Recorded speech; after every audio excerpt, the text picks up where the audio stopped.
Greetings, Colonists, and welcome to another episode of Let's Do a Level of Outpost 2 Divided Destiny. The penultimate mission. 11. War. Her. Brooke watched grimly as Axon locked the helmet of his combat suit in place. The dark, ablative anti-laser coating showed highlights of iridescent color as he turned, and the lightweight armor plates creaked slightly in response to his movements. Brooke thought of old Sims he'd seen, knights armoring up for battle, or matadors putting on their suits of lights. To the lights. Brooke leaned back against an equipment locker, trying to look relaxed. He felt anything but. You don't have to do this, you know. Axon glanced at him, as though just noticing he was there. The Senate asked me to. They didn't order you, though. Anyone could go. I could go. Frack half the Senate. Echo's trolls, anyway. Would just assume you didn't come back. Axon held his wrist screen up in front of his face and ran through the checklist. If I don't come back with the gene bank, then nothing I can do here will make any difference anyway. Vendozier will have won. I have the experience, more knowledge of Plymouth than anyone, and if worst comes to worst, my status as an elder may offer me some slight extra protection. Brooke wrinkled up his upper lip. I wouldn't count on it. They aren't going to just let you walk out of there with their gene bank. Has to be done. Besides, if it works, my stock with the Senate and public opinion can only rise. If you put the right spin on it, he sighed. Axon had always said that, in politics, it wasn't what you did or what happened, it was the spin you put on things. He'd never really believed it until they returned from the Master's base. Echo's people had started work even before they'd made it back to Eden. By the time they were through, she was the wounded hero of the day, having ferreted out a terrorist stronghold in a courageous undercover mission. Axon's role and his were unknown to the public. Axon preferred it that way, but the situation galled Brooke. Let her have her day, he'd said. The people who count know what we did, and it might even keep her out of trouble while we deal with more important matters. Brooke didn't think so, though. He'd seen Echo only a few times since returning her to Eden, and then only passing in a corridor. But the look in her eyes on those occasions told him that she hadn't forgotten her threat, and that she intended to follow through. It was just a question of when. Through the small viewport behind Axon, he could see a scout roll up and stop outside the airlock. Axon glanced out the window and saw it too. My ride is here. Last chance, said Brooke. He cycled the lock open, stopped halfway through the door, and glanced back with a slight smile. Mind the stall, whatever happens. There was already someone in the scout's cabin as he climbed into the right seat and strapped himself in.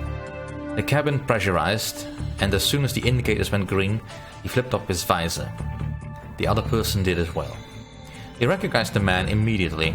Dr. Colo. I knew you were sending someone to assist me, but you were the last person I would have expected. Colo smiled. I'm not surprised. But there are no professional soldiers in Eden, and let me assure you that I lift weights and I'm proficient in several martial arts. I won't be a problem. Also, though Plymouth's lab structures are going to be different from our own, I think I'm better equipped than anyone to find my way around and help locate the gene bank. Axon nodded.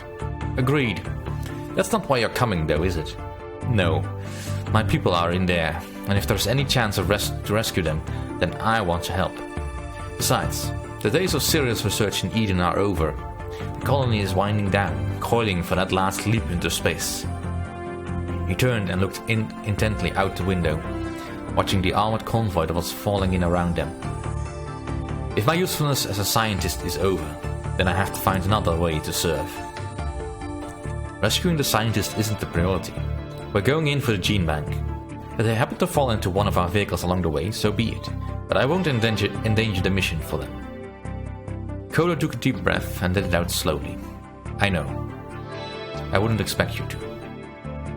He let the thought slip by, smiled, and stuck out his hand. Forget the doctor business. Like I said, that day is done. My name is Ula. Axon nodded his approval. This man was going to be watching his back. No sense in formality. Call me Axon. Good hunting to us both. The RLV Eden Clipper sat on its launch pad with a vast man-made mountain. Like a vast man-made mountain, clouds of venting fuel made it look like a barely dormant volcano. The analogy became even more apt as the countdown hit 0 and the big rocket started to belch fire, though from its base rather than its top. Brooke paused at the window of the train station outside his residence to watch the launch. The ground shook, as though in one of the ground quakes that hit them with increasing frequency. Watching the launch vehicle climbing skyward in its tail of fire filled Brooke with a mixture of hope and dread. As he studied the faces of people stopped around him, he knew he was not alone in that feeling. In the enclosed, artificial environment of Eden, human smells were always there. Generally, the nervous system simply edited them out. Occasionally, when something unusual happened, he could drive things above the threshold of awareness. Lately, it seemed to Brooke that he could still smell the anxiety, the fear of his fellow colonists. In orbit overhead, the starship Phoenix Voyager was nearing completion. And if all went well, soon some of them would be leaving. Who that would be and how many was known only to the savant computer in the CC, which was constantly juggling the crew roster based on a mix of necessary skills, ages and gender balance. Even the starship's exact capacity wasn't known. The stasis units had been designed to allow some doubling up of children and smaller adults, but that would depend on the thousands of other variables affecting final payload, and could only be determined at the last minute. As the RLV disappeared from view, Brooks strolled back to his quarters. He felt at loose ends since Axon had left with the convoy to Plymouth. His own work had slacked off. The colony was ramping down, not building up. And while he hadn't dismissed the threat of Echo and her friends, her covert activities seemed to have curtailed by their failed base. He just put in several volunteer hours loading the final supply module to be launched into orbit and thought he might finally be tired enough to sleep.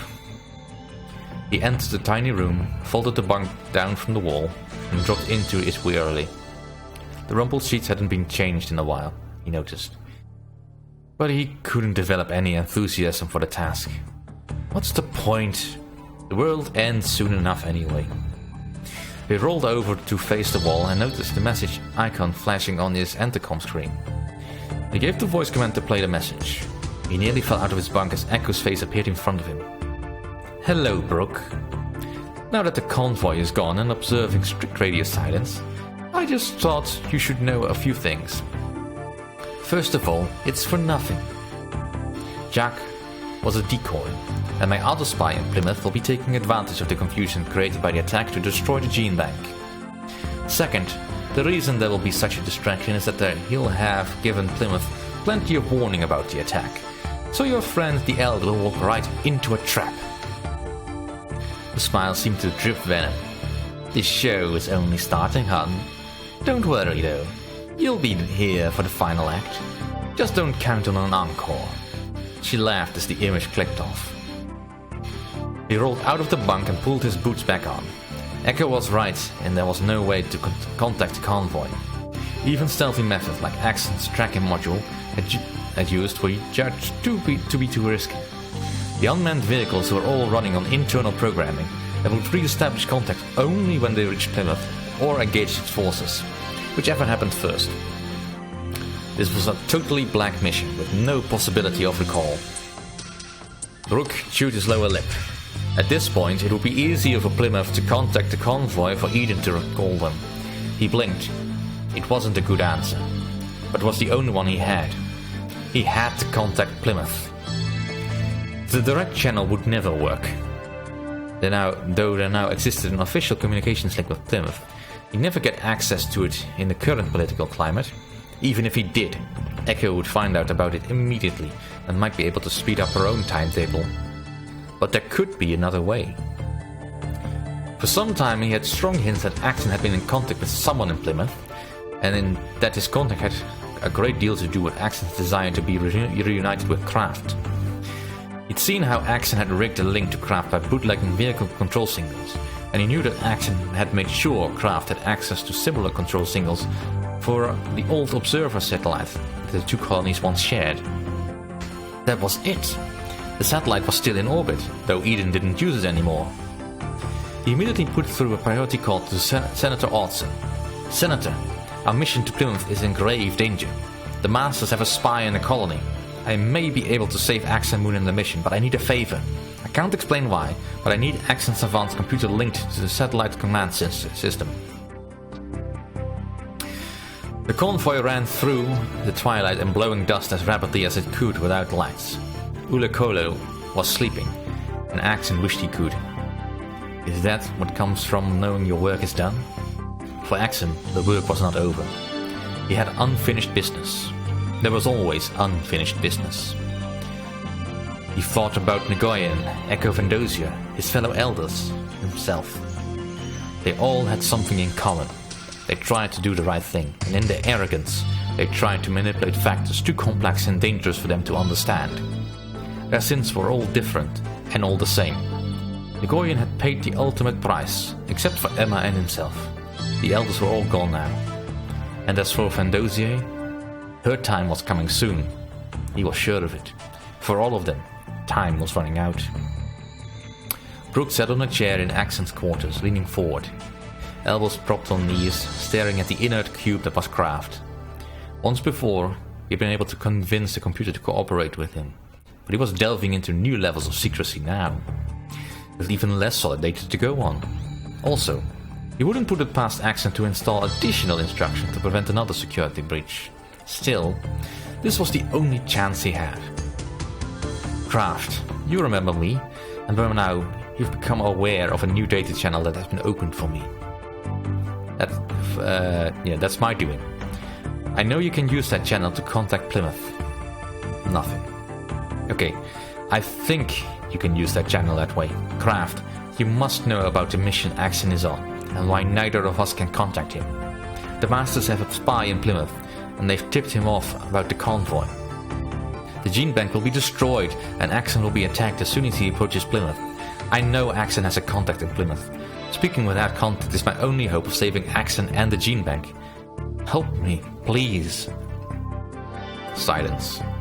Brooke rubbed his forehead. He was at a dead end. The clockwork icon suddenly flashed on the computer's front surface. I have located the Master's secret communication link with their spy. It employed seismic probes to send sonic signals to seismographs in Plymouth. That link has been crippled. Kraft, you're talking to me! I had to locate the link before I was convinced of your sincerity. I can establish a link to Plymouth, but I warn you that Axon has not used this channel in some time. I'll take my chances. My chance, the only chance I've got really. Do you wish a visual? Yes. Working. I have established link with a computer in Plymouth. It is now paging the contact. Brooke sighed. Kraft was cooperating, but he could tell the computer was being less than forthcoming with information. Unless the contact chose to identify him, or herself, he would never know the person's identity. Several minutes passed before the intercom screen on Axon's wall flashed to life. He recognized the handsome but weathered woman who appeared on screen from Axon's recent diplomatic assignment. He watched as she casually pushed a strand of salt and pepper hair out of her face, but her eyes studied him with an intimidating intensity. Elder Burke, he said. I'm honored. Well, pup, I'm not. Who the frack are you and where is Axon? My name is Brooke Panati. I've been helping Axon with a number of concerns lately. He swallowed. Look, I don't have much time to convince you of my sincerity. I take it you're somebody Axon trusts. I hope so, because I'm about to give you some vitally important information you'll want. But in doing so, I'm putting his life in your hands. Her eyes narrowed in concentration. I'll be honest with you, pup. I don't think Axon trusts me as much as you think anymore. And I can't make any promises as to what I'll do with the information you give me. Given that, do you still want to talk to me? Brooke's mouth was dry. He had no choice at all. The scout hung back while the armored column rammed head-on into Plymouth's defenses. The crossfire from the defense turrets were brutal, but the whole point was to create an opening that the fast but unarmored scout could slip through.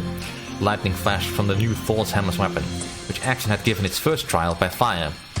Now that the experience was paying off as the first one, then another of the guard posts exploded, and a section of the defensive wall began to crumble under the constant bombardment. Axon took the controls and surged towards the growing opening, bouncing over the rubble as the wall collapsed. While Axon weaved the scout between the buildings, Kodo rubbernecked, looking for the advanced lab. Information clandestinely transmitted to them by the captured scientist instructed them what to look for, and where in its lab the gene bank was located. But the scientists' freedom had been restricted enough that they had no idea of the layout of the colony. Satellite photos helped, but there was still several candidate buildings to visit. Axon spotted the Plymouth Lynx passing between the two buildings ahead, and slammed the tiller over to steer them into the side passage. He didn't think they'd been spotted. "There it is!" Kodo pointed to their right. They were almost to the building. Axon switched the scout over to computer control and then flipped the switch to open the hatch. "Grab your gear. Here we go." They each carried a shoulder bag, a tool belt with a holster and pistol, and a light rifle. The scout followed slightly as they passed the building, but didn't stop. The two men leapt wide from the vehicle's fender to clear their churning rear tires and hit the ground rolling. They scrambled under the overhang of the base of the building and huddled there while they got their bearings. Kodo pointed back to their right. "The emergency lock is that way." They moved carefully, watching the windows of neighboring buildings for any signs they had been spotted. So far, so good. It appeared that most of the citizenry had taken shelter deep within their buildings. Axon turned his attention to the door's mechanism. Its trick was to break in without depressurizing the building. That would sound alarms and be a clear giveaway as to the position and intentions. He placed a small box containing a shaped charge and radio detonator over a panel and moved back a meter or so. He pushed a button on the belt control box, and the box popped and fell off a scorched panel, which now had a neatly cut rectangular hole in it. He clipped a probe over one of the cables and attached it to another small box, which he attached to the wall with a bit of adhesive. He pressed another control on the belt, and the outer door of the lock opened. Both stepped inside and Axon cycled the lock. The inner door slid open, and they were in an emergency suit locker. Axon eyed the suits. They started pulling off his combat suit. Kodo raised an eyebrow. "What are you doing?" Axon ran his finger along the suit rack until he found one his size. "Once we get inside, I'll take point. You hang back and cover me. That way, if I run into someone unexpectedly, you won't appear to be an intruder." Kodo looked skeptical, but no, he nodded. Axon finished dressing in the flimsy Plymouth emergency environment suit. He handed his rifle to Kodo, but kept the belt, sidearm and bag. They emerged into a narrow surface corridor and followed an equally narrow set of stairs up the main lab level. Even though their closed suits, the scent of battle surrounded them. Alarms, recorded announcements giving directions to shelters, the occasional thumps or crackle of a near miss. With Axon staying 3 or 4 meters ahead, they searched the lab rooms one by one. By the information given them, the bank should have been on the first lab, but it was not. With each new door, they came up empty-handed. Then they checked the storeroom near the center of the building. The door was locked, but Axon was able to crack it with only a few minutes. The door to the small room slid open, and there was the bank, plugged into a coolant supply panel in the wall and strapped to a 2-wheeled dolly. Kodo slipped past Axon and, after inspecting the gene bank, disconnected the cooling lines and prepared it for travel. Axon kept watch through the open door. There was also another locked door on the far side of the room, so he occasionally looked over his shoulder to check it as well. "Ready," said Kodo, who stepped behind the bank and tipped the dolly back onto its wheels. Axon stuck his head out into the corridor and found himself staring into the muzzle of a pistol. Emma's hand was as steady as she pointed the weapon for a killing shot, and she didn't even seem surprised to see him. "Step back inside, Axon, and move away from the door by your friend, whoever he is."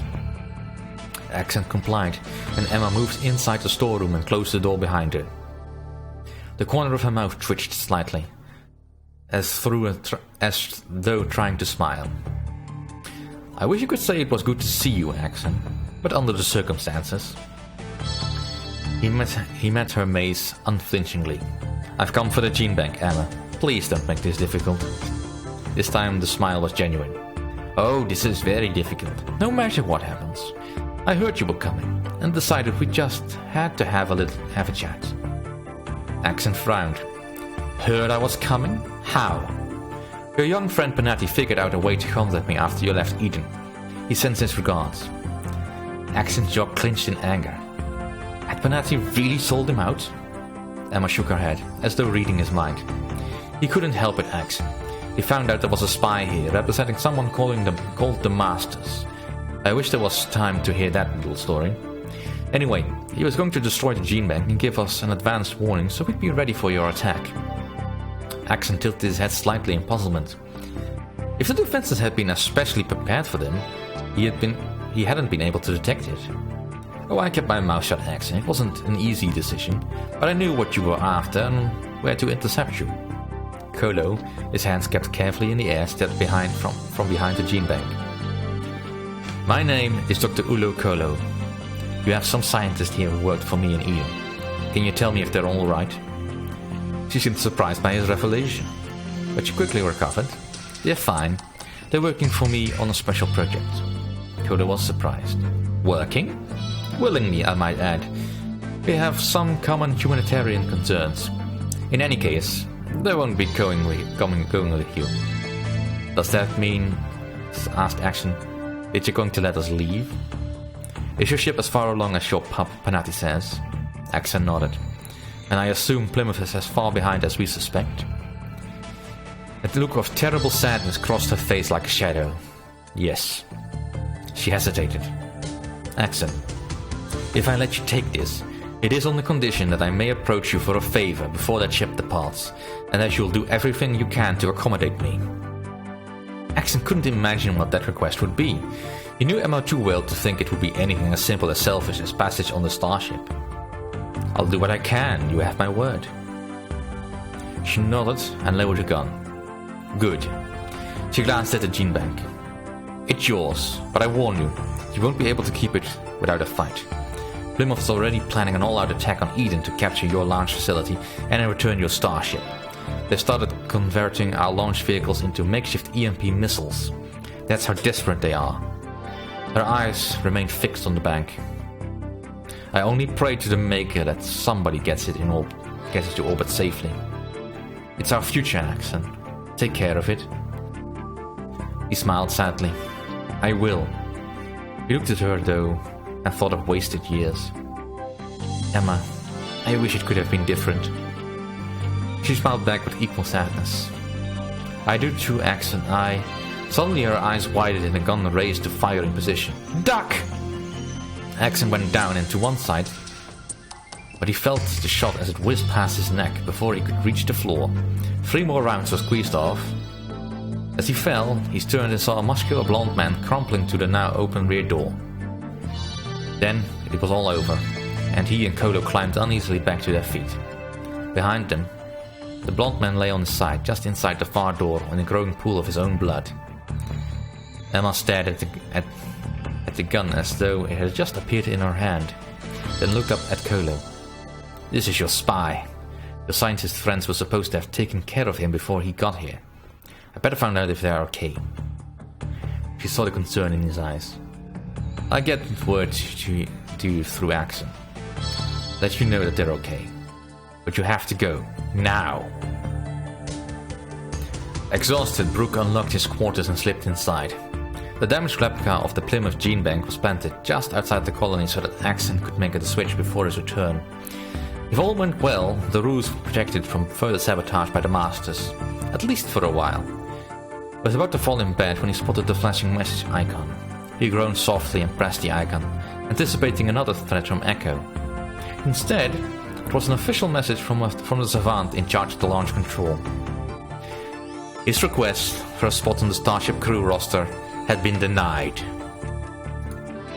Well, sucks to be him. And my apologies if there's any background noise. One of my neighbors can't resist doing some sort of labor on Sunday. Fucking hell. Well, anyway, on to the mission proper. Mission briefing. Commander, our counter-strike on Plymouth is ready. The The primary objective is to capture the gene bank. We have information that leads us to believe it's being stored in one of Plymouth's advanced labs. Move the scout to the site of each advanced lab and give it the time to scan the structure until the gene bank is located. Once the gene bank is found, escort the specially modified cargo truck to the lab. Park it on the side of the lab to load the gene bank. When the truck is loaded, return it to the convoy starting location. The Senate has reached a decision about the rescue of the hostages as well. Some Senate members suggested that our limited resources would be wasted on trying to rescue them, and they should be left in place as valuable sources of information about what Plymouth is doing.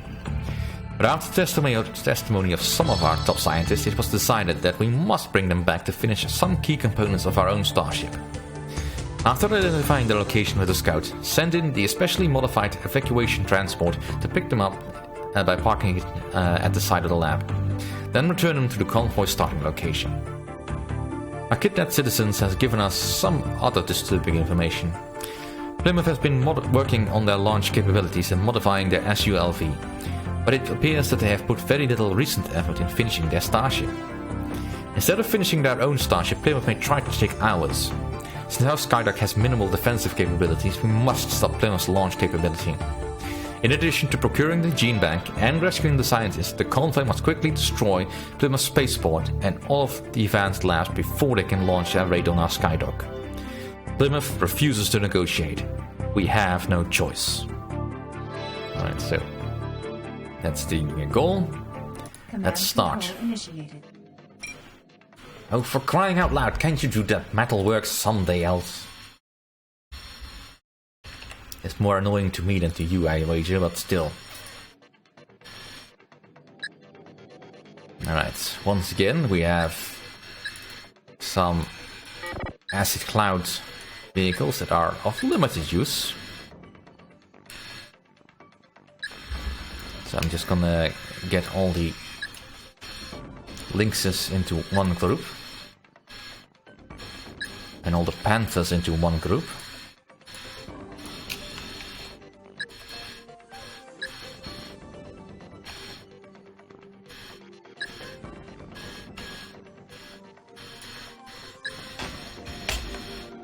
Right.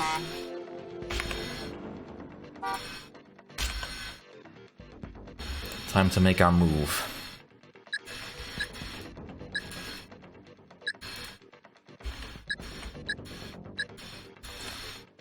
Now, this is an actual raid on an actual colony.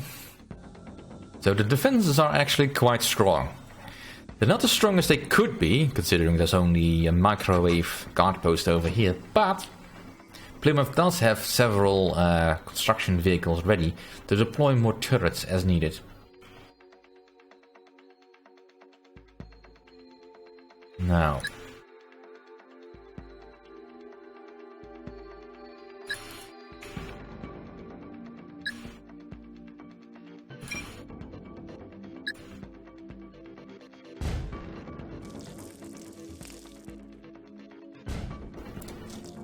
the immediate goal here right now is actually not so much to destroy the defenses, break in and smash and grab, because that will not work.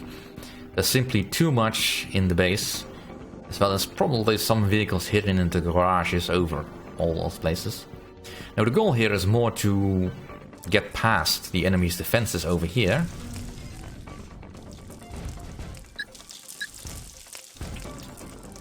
And stop all the incoming resources they have.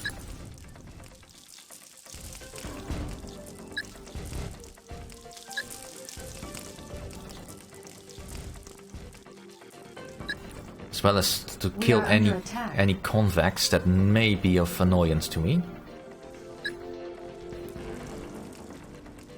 Alright, you can stop that now.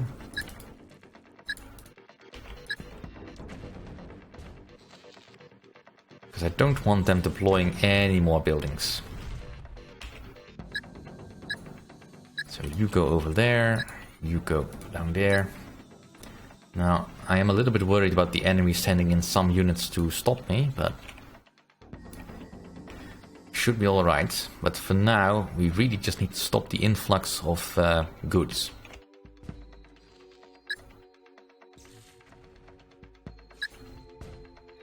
We are under attack.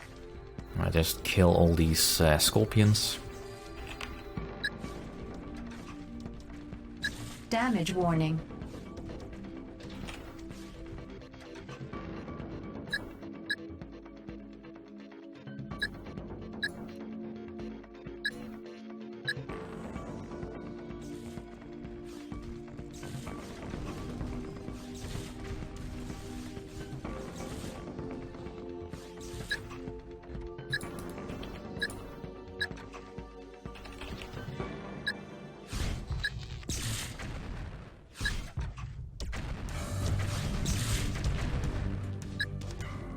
We are under attack.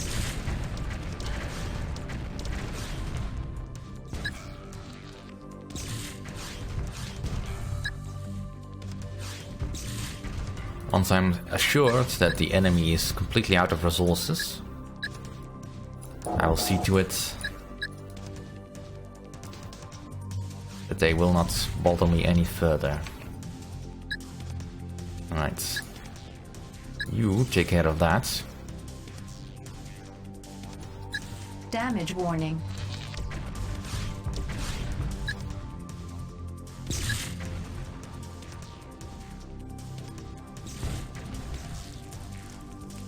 So right now I just want the enemy to focus their efforts on replacing all those scorpions that I killed.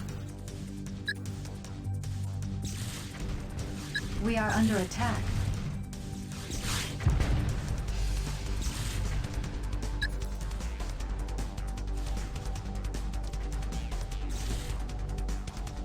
Right.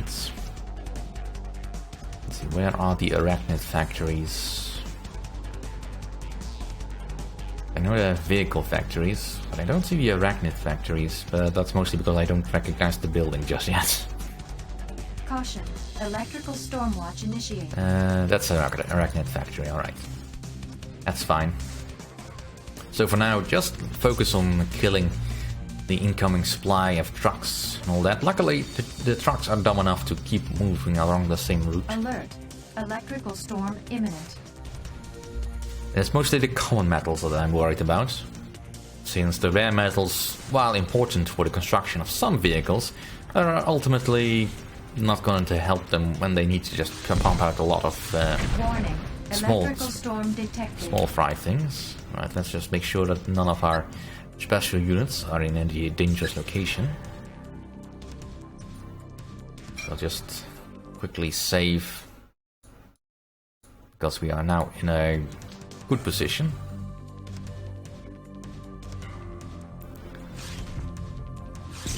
The secondary goal really is to take out some of the power structure that the enemy has, although if they're MHG generators, it's unlikely I will be able to do so.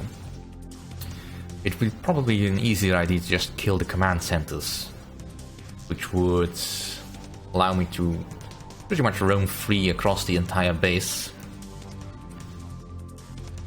Because it is somewhat tricky to get to the command centers, but you know,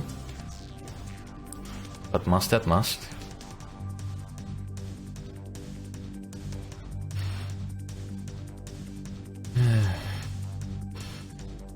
I mean, obviously it's not terribly exciting, of course, to watch me just wait this out, but this is the most sensible strategy.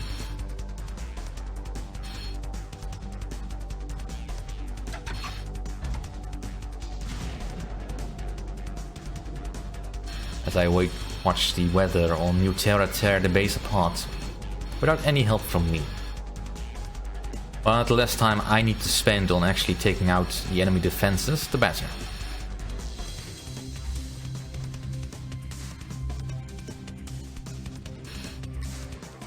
And if I can make them waste metal by building spiders, that's even better. Because I know these convicts are trying to rebuild both the outpost and build new ones. Which they would do if you let them. So we're not gonna let them.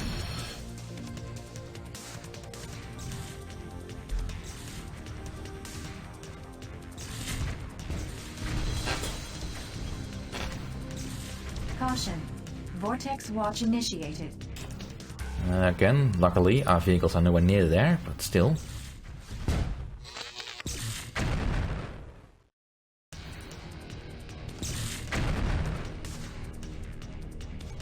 Alert. Vortex imminent. It would Enemy be... unit sighted. Yeah.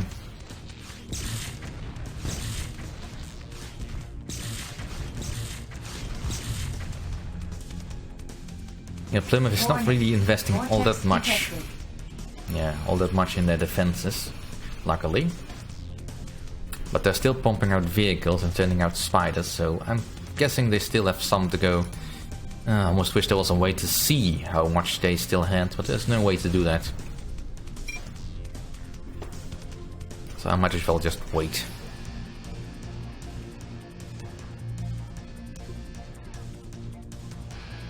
I mean, I could destroy the mines, but that wouldn't really solve anything, because they would still have the resources and they would just try to rebuild the mines. And I think it takes more metals to rebuild a cargo truck than it takes to build a robo-miner. Not that that makes any real difference, though. Because after all, our units don't really care about what they have to do. They just want to do their job. Like good little robots.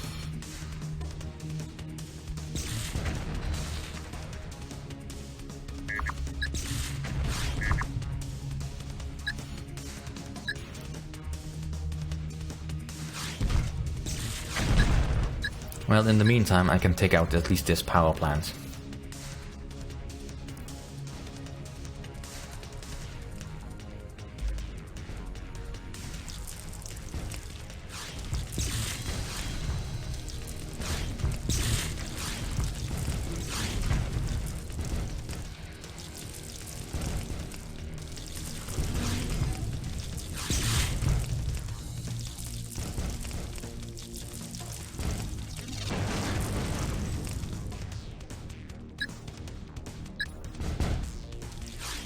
And let's turn off the lights.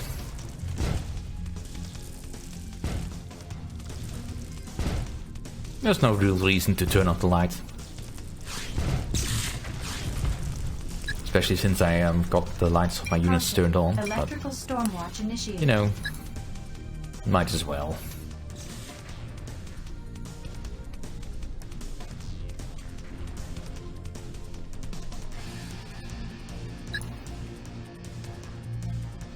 Alert. Electrical storm imminent.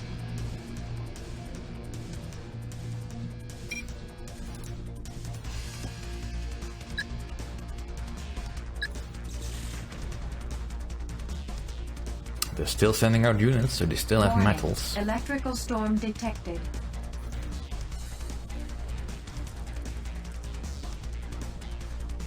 Oh, great.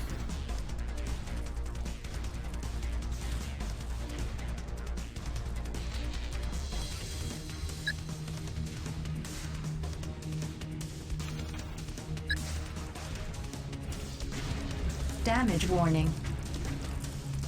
Kindly would you stop doing that? Oh, figures.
Alright, come on.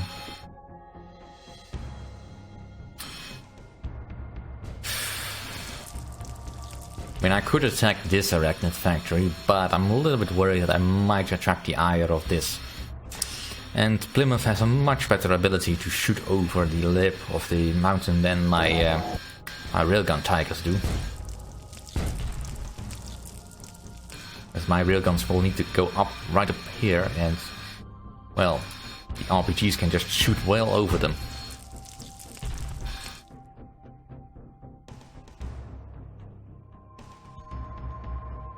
Yeah, because this will not have destroyed anything really important. Because if I want to close this off, I would need to destroy this arachnid factory. That's really the linchpin of this particular area. I can't really afford to do that if they keep sending stuff around the back.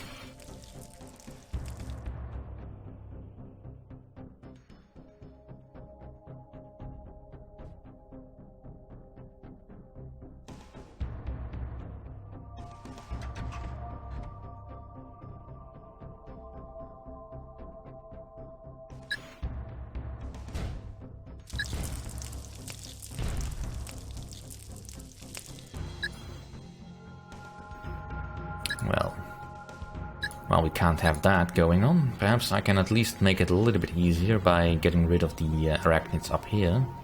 And maybe taking out at least that particular line to force them all to come this way. That should speed things up a little bit.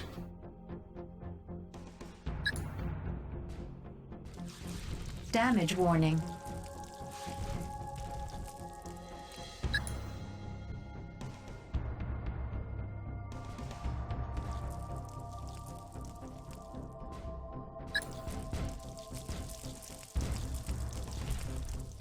Damage warning. Yeah, it's so easy to hit yourself with the acid cloud. Just a happy little cloud. Caution. Vortex Of watch acid. initiated. Alright, that's Caution. fine. Electrical storm watch initiated. Still fine.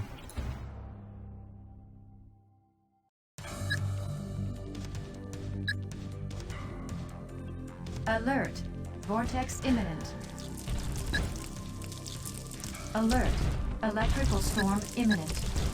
We are under attack. Damage warning.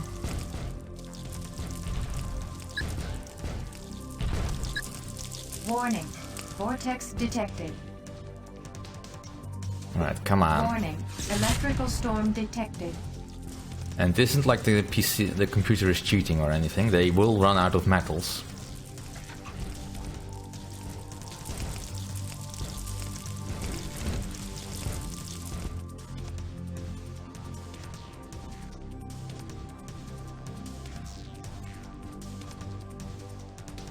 Alright, I can probably move a little bit closer over here. See if I cannot trigger some slightly more interesting reactions from the enemy.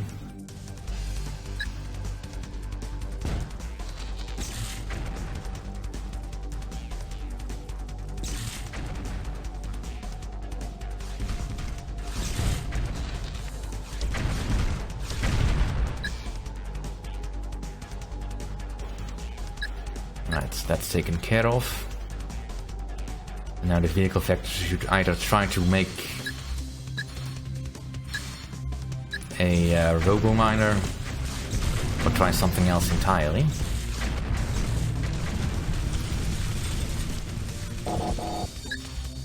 Alright, let's see if I can turn off that turret.